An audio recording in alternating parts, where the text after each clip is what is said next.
So when people ask you about Kundalini Yoga, what is your usual go-to response? Well, I say it's an experience. It's kind of something you have to really try to understand what it can do for you. If you try to explain it, just like a lot of healing modalities, you have to kind of step into it and try it and see how it resonates within. What it looks like from the outside is that there's some chanting, there's some movement, usually very often repetitive, rhythmic movement, and breath that goes with that movement. So we're aligning breath, movement, sound, whether internally chanting, repeating a sound to help focus the mind, or sometimes chanting it out loud. And the goal of all of because we have different sets in Kundalini, we call it a Kriya. And a Kriya means a complete action. So we're taking an action, a series of action that have a result, an intended result, which is that you feel really good, your field is strengthened, your nervous system is stronger, your glandular balance is greater than it was before you started. And so no matter which class you're going to in a Kundalini experience, it's always going to have the same format. There's always a rhythm to it. So you tune in, you do the Kriya, you do a meditation, and then you relax.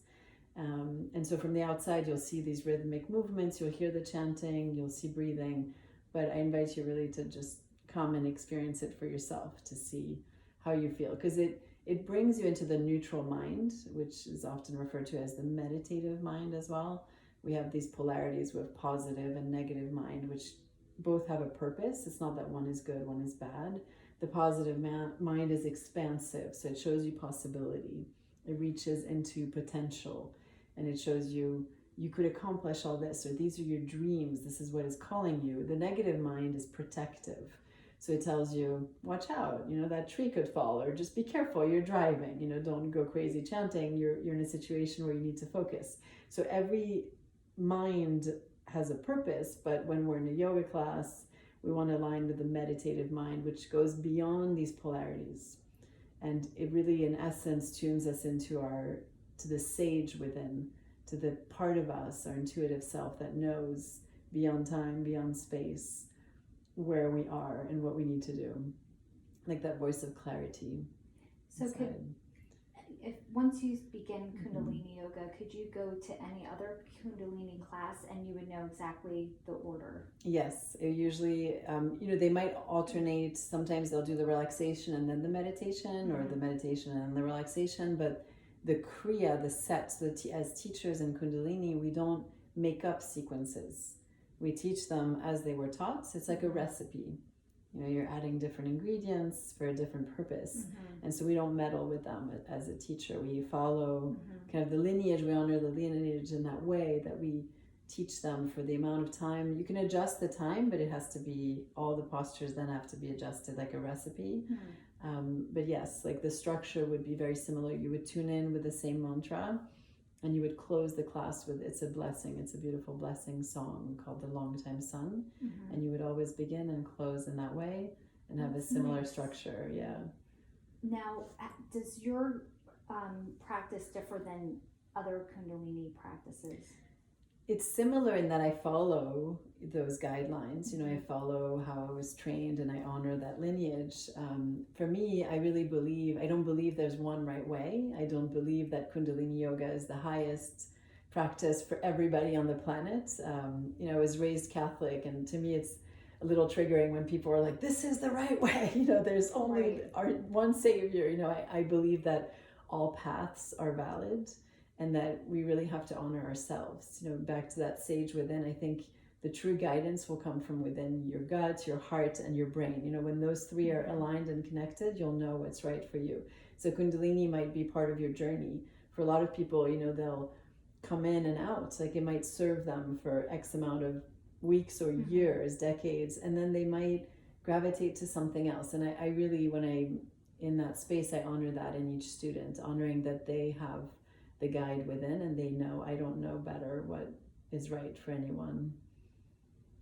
Is there any one Kundalini client that really sticks out in your mind that you remember coming in, maybe had never done it and had like a transformation? Or Yeah, there have been a few, they come in and I can sense like the hesitation, they're like, oh, I'm a little afraid, so I try to be really welcoming. And then as a teacher, it's always very rewarding to see somebody have a heart opening, breakthrough. And there have been several students, over the years that, you'll see tears, or you'll just see or feel this weight, that gets lifted from their shoulders. And, that's why I do what I do. What keeps me going is to offer this to people, to be able, and the beauty about Kundalini Yoga is that it's the group experience. No matter, if there's 3 people or 25 people in the space together, everybody uplifts each other, and everybody's kind of working with each other's energy field, whether they know it or not. But if one person is keeping up and continuing to do the leg lifts, it kind of inspires and gives the benefits, even if all the others are not able to do the same, keeping up with the leg lifts, they're benefiting, they're getting lifted up. Like the group collective energy is carrying everyone, and it's magical to be part of that experience. So what else do you do besides Kundalini Yoga? So I also offer energy healing based on the shamanic Peruvian tradition, and for similar reasons. It's really helping people break through where they feel stuck, and identifying these webs. Like I see it like when we're tangled in almost a ball of yarn in our lives sometimes, and we don't know where the thread is from or how to cut it. And it's ancestral. It can be from, if you believe in past lives, it can be from past lives, but you don't even need to believe in past lives, because it's a story that lives within you. So how do we untangle a story that is keeping us trapped, that is keeping us with blinders, not seeing our full potential, not feeling really good and joyful in our life? And so I've been offering those sessions one-on-one, or if people want to go deeper into the Kundalini practices too, and they want to know, I want to do a specific meditation to help me with anxiety or with X. There are, Kundalini can be very prescriptive in that way. There's Kriyas for the digestive system, for the kidneys, for the liver. We can get very, very specific. And so sometimes people want to work on that level, just to have a private, and then they can take it and continue the practice on their own. And how long do those sessions last? The shamanic is usually at least 2 hours for the first one, and then it's recommended to have about 3 or 4 to really allow yourself into, mentally, emotionally, and then your field to integrate the changes. And then after that, it's really up to the person. Sometimes you'll come back once a year, or whenever they feel, okay, something is off, I need to come back and rebalance. But at least 2 hours for the first one, and then follow-ups an hour and a half. What I like about this work, as opposed to, unfortunately, therapists are limited by insurance companies, so I'm sure often they would like to continue, but it's like the clock is ticking, or you have 50 minutes or you have an hour, and you have to stop. And when I've seen therapists, it's been frustrating to me, because I feel like the breakthrough is about to happen, and then you're like, no, you have to stop. So I never kind of stop it.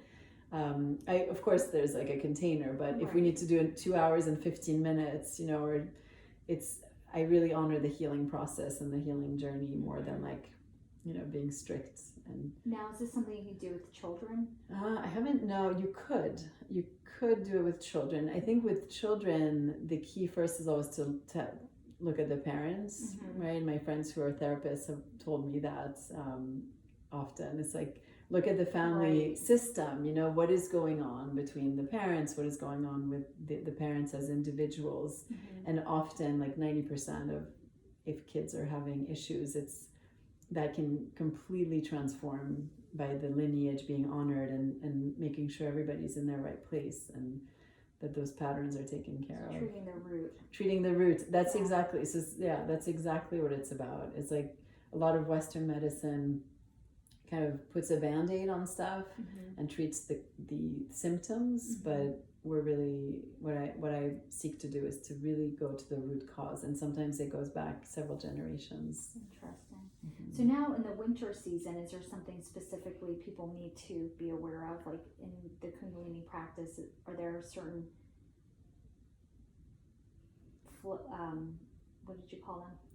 Kriyas. Kriyas. Are there certain kriyas that you do? Yeah, so there's a wonderful kriya to bring in. It's called Surya Kriya. Surya is the sun. So it's to bring in, if you're feeling like some people suffer from that SAD, the seasonal affective disorder, and we're lucky here, I think, on the East Coast that we do have a lot of sunny days, but I know in Europe when I was growing up it was very cloudy. You don't get that much sun in the winter, and so you can your mood can start to get affected. So that is a kriya that I would give to someone to practice if they're feeling those effects of the winter blues. It's a lot of breathing, a lot of fire breath, and it's all about activating the inner sun so that you feel that clarity and that focus.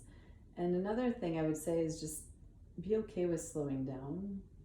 So much of our culture is about like keeping up with the pace no matter what, and more and more and more and more and more. And that's a lesson I'm learning also, all struggling with this, I think, with our phones and everything is faster. The time of the year to sit back and enjoy this flow. Exactly. And so learn from nature, like look at the trees, they've surrendered, they've let go, and they're just still and they're waiting, and it looks like they're doing nothing, but they're preparing. Like there's always nature honors these cycles, and I think it's beneficial for us to honor them as well. A little bit more internal work. It gets dark at 4:30. You're not going to be as social, and honoring that, knowing that maybe it's a time to read or journal or explore within the darkness of winter. So if someone wants to set up an appointment with you, they can email me at nina@sagemoon.com, and or go to my website for the healing work, which is Nina Salmonov, NinaSamonov.com. Make an appointment that way, and I offer a free 15 minutes phone call, so they can ask, like, does this seem right for me? Tell me more about the work, because it can seem a little mysterious if you haven't experienced it. So now, can you do some of this work over the phone? Yes, all of it can be done remotely, and it's as powerful. Often we think, how is that possible? But we're working in sacred time, so we're working beyond physical boundaries, and we're tapping into infinite time and space. So it definitely is as effective remotely over the phone. I think also just not having a distraction and being really focused in that conversation probably helps too. I found it actually very powerful to do. I even tell clients, like, no, let's not do the video. And it seems counterintuitive, because you're like, but you want to see them, but there's something just about the simplicity of having only someone's voice and just this dark screen. And then for me, when I do the healing work, it's almost much more clear. I can just allow whatever I'm sensing, and I'm not biased by having a visual or we're always worrying about how we are looking on the thing. It's just it's a really deeper experience. Yeah, that's great. Well, I think your work is wonderful. Thank you. This is something that I feel like anyone could benefit from. Is there anyone you wouldn't recommend it to? No. Well, I wouldn't recommend it if you're not willing to go there. If you feel your life is perfect as it is and you don't want to unravel or, look at anything, then continue, keep going. You're doing everything right. But sometimes you think everything's because it can be a little, sometimes you think everything's okay. So a lot of times clients will come in and they're like, maybe a second or third session is like, I don't know, like, what are we going to do today? Like today I had this woman and she was like, what are we going to do? And then we did a few little exercises, and we just got in so deep, into something that you can't plan for. It just, I allow the space, like I trust the healing space and the magic of what happens in that moment, and it takes you where you need to go. And so you don't have to have I really have this big issue, or, this. You just can have a sense of like, I want to explore this, or I feel I'm not living my full potential. Like I feel there's more. Doesn't mean you have to have like a big trauma or issue to benefit from this. Everything's great, but you feel like there could be something else out there. Yeah. Now, what if someone has an injury or some type of handicap?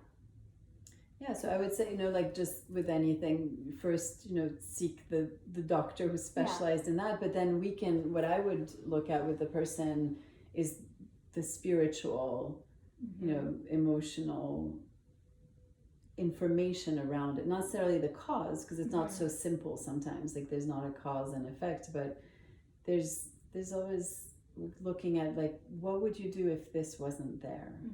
You know, what is this teaching you? Like, why? What's going on? Like, where in the lineage has something similar happened? Because a lot of times we can unconsciously, I'm not saying we do this voluntarily, but unconsciously we take on things that are not really ours to take on, but because the family seeks balance, and as individuals we seek balance, we sometimes can inherit and take on patterns of repeating things that are not serving anyone, but you're seeking to repair or to make well something that wasn't healed in your ancestry. So, but with the Kundalini Yoga, can someone do it seated in a chair? Oh, so yeah, for the Kundalini Yoga, I used to teach, when I was living in New York, I would teach at a transition shelter, and there was a lot of people who couldn't move that well, or they were in wheelchairs. And so definitely, yes, it's something that can be modified, and again, the group supports the person, you know, so even though they can't lay on their back and do the leg lifts, they're supported like by the field of love that gets created, and they can always do the breathing, right? And 90% of it is the breathing. Type of yoga for someone who is, you know, impaired, because there's tiny movements, but it seems like you're really stimulating a meridian or an energy flow. Yeah, absolutely. It's very energetic. Like a lot of it, they call it the science of angles and triangles. So you're holding, you know, a specific angle for a certain amount of time to open up meridian flow, you know, just like in acupuncture, and to stimulate the organs in a different way as well. So there's so many subtle things going on. Where did you learn? I studied at Golden Bridge in New York City in 2007. I did my training. Yeah. And have you had any interest in learning any other type of yoga? Yeah, I love other types of yoga. I've done Jiva Mukti for a long time. Like before I started Kundalini, I love Yin. I love Hatha, Vinyasa. Like I really believe that we can get benefits from so many practices, and that it's important not to just do one thing. I mean, commit to it and be serious if you feel that's aligned with what you need. But I don't believe in being fanatical.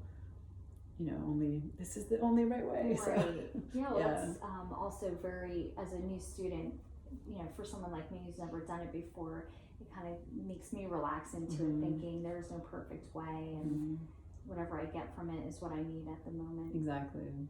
Yeah. Oh, thanks for teaching me something Of new. course. My pleasure. Thank you. Yeah, you're welcome. I can't wait to take a class.